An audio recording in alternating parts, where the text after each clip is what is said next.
Mawuqeda ukubuka le video uzobona ukuthi kahle kahle uhlezi utatazeliswa ubala makumele wenze mushroom sauce. So uzothatha amakhowe akho wafaka ebhodweni eliclean elingenalutho. Nibona ukuthi angifaka amafutha angifaka amanzi. Nathi niyabona ukuthi akunalutho. Uwayeke kanjalo amakhowe on high heat guys azoze ayikhiphele wona amanzi. Uqhubeke kwaye kanjalo futhi azoze ayishele wona amanzi. Niyabona nana senciphile. Niyawazi vela ancipheka amakhowe kube ngathi bufaka into encane. Bese ke kufaka ibutter yakho bengingenayo inkosi yami ngifuna uqamba manje ngifake imargarine lapha yana. Ngase ngifaka ugarlic ke ngafaka usalt and pepper ngagoqoza. Ucream engusebenzisile nanka nguthela wonke ke lo cream because bengifuna phela yabo ithukanda isosi engenzayo. Wena mawukuthi mhlawumbe uzenzela wedwa noma nibaningi uzobona phela na ukuthi uqala kanjani.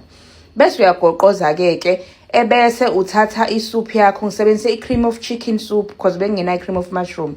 Uyithele lapha ya mina ngifaka ngemanzini kodwa wena ngoba mhlawumbe uzohluleka ukuyigoqoza kahle benama lumps ungayigoqozela emanzini bese uyithela phakathi. Uma isishuba kakhulu uqhubeke uadd cream. Uma kuukuthi mhlawumbe ayishuba kakhulu uqhubeke uadd isoup yakho ugoqoze. Nansiyana guys akuthathi isikhathi. Okunye ke mawusawabeka lapha ekuqaleni ama mushroom akho ebhodweni eliempty ubeke ku high heat mina bengibeke ku 6.